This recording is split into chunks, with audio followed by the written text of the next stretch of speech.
Good morning, kids. Now we are going to start our exercise 8.5 compound interest. And this we have to first find out amount. We write A for amount, P for principal, R for rate and N for time.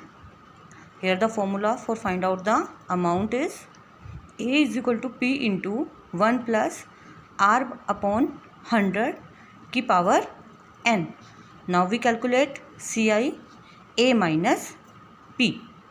If we have to find out P, then we will write A upon 1 plus into R by 100 की power N. Because we have to find out P, then we have multiply 1 plus R की power R plus R by 100 की power N in multiply. So when we transport it, we will write in divide of A. From there we will get P. Now we are going to start our exercise 8.5. Question number 1 is find the amount. Here we have to find out only amount at the end of 2 years on rupees 1000. So here 1000 is principal, time is 2 years at 4% per annum, that is rate. And per annum PA का मतलब होता है per annum यानी कि annually.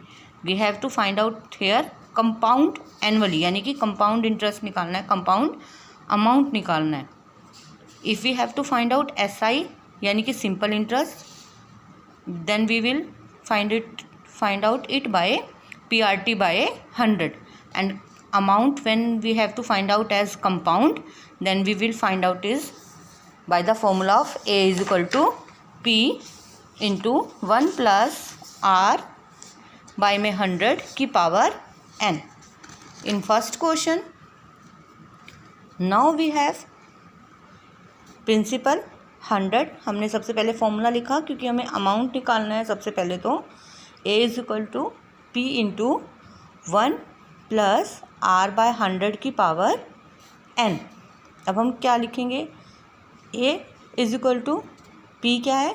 1000, जिसकी जो value दे रखी है नंबर के नीचे वो हम लिख देंगे. 1 के अपॉन में कुछ नहीं है तो बाय में 1. R is 4%, that means 4 by में 100, टाइम इज़ 2 ईयर. तो हमने n की जगह क्या लिख दिया? 2.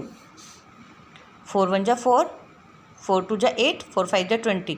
हम सिर्फ न्यूमरेटर से डेनोमिनेटर को कट कर सकते हैं, न्यूमरेटर से न्यूमरेटर को नहीं, डेनोमिनेटर से डेनोमिनेटर को नहीं. अब 1 plus 1 by 25, that is in fraction.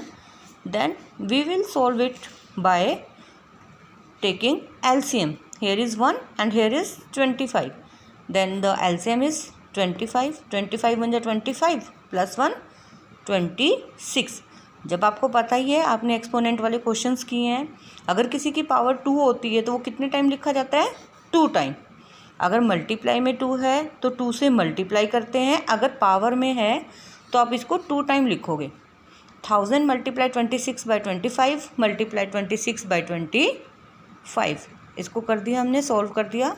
25 4 जा 100, 0 की 0. 26 की 26 से मल्टीप्लाई, क्योंकि न्यूमरेटर से न्यूमरेटर नहीं कट होता, उसकी 40 से मल्टीप्लाई करके 25 से हमने डिवाइड कर दिया. तो हमारा आंसर कितना आ गया? ₹1081.60. Now the question number second is find the interest on ₹2048 यानी कि 2048 फॉर 3 years. अब here is principal 2048 rupees and the time is 3 year. We have to find out at the rate of 6 into 1 by 4, that is 25. 6 4 जा 24 plus 1 25 by 4% पर annum. यहाँ पे भी क्या है? एनुअली. तो हमें ना ही रेट को चेंज करने की ज़रूरत है, ना ही हमें टाइम को. हमारे पास एनुअली है तो हम सिंपल उसी तरीके से इस क्वेश्चन को सॉल्व कर देंगे. A is equal to P into 1 plus R की पावर 100 r/100 की पावर n। हमें अब इसमें इंटरेस्ट निकालना है। यहाँ पे हमें सिर्फ अमाउंट निकालना था, यहाँ पे हमें क्या निकालना है, इंटरेस्ट। तो हम क्या लिखेंगे, a minus p, that is the find out formula for finding out the CI, that is compound interest. a for amount and CI is compound interest. We will write a minus p. A is rupees 2456.5 minus P is 2048, minus करके आ गया rupees 408.5। Now the question number 3 is Madhu borrowed a sum of rupees 24,000 from a bank for 2 years at the rate of 10%। अब उसने borrowed किए, borrowed होते किसी से उधार लेना, अ सम ऑफ यानी कि इतने का टोटल रुपीज़ उसने उधार लिया है मधु ने किसी से। Then find how much money will she have to पे टू क्लियर द डेप्ट। डेप्ट होता है कर्ज, उसको अपना कर्ज कंप्लीट करने के लिए टोटल कितने रुपए देने पड़ेंगे, हमें ये फाइंड आउट करना है। तो यानी कि क्या निकालना है हमें इसमें भी, अमाउंट। सेम हम ए के फॉर्मूले से यहाँ पे हम निकाल लेंगे, तो सॉल्व करेंगे तब आंसर कितना आएगा, 29,040 rupees, because P is 24,000, A is 29,040 rupees. Then Madhu will have to pay 29,048 rupees to clear her debt. Similarly, question number 4 is Vimal obtain a loan। अब विमल ने भी लोन प्राप्त किया अगेंस्ट अ फिक्स डिपॉजिट। अपने fix deposit जो भी उसने पैसे जमा कर रखे थे बैंक में, उससे उसने वहाँ से लोन लिया 64,000 का, and the rate of the interest कितना था, 2.5 पैसे पर 1 रुपी पर एनम।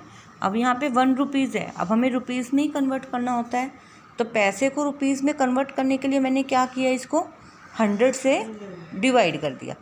लेकिन अब यहाँ पे परसेंटेज नहीं दी हुई थी, तो किसी भी चीज़ को परसेंटेज में कन्वर्ट करने के लिए मैं क्या करूँगी, 100 से मल्टीप्लाई। 100 से 100 कट होके तो यहाँ पे हमारे पास same as it is rate क्या आ गई, 2.5%, because we have to write rate in percentage. And the time is calculate the compound interest. यहाँ पे हमें CI निकालना है, कंपाउंड इंटरेस्ट आफ्टर 3 ईयर।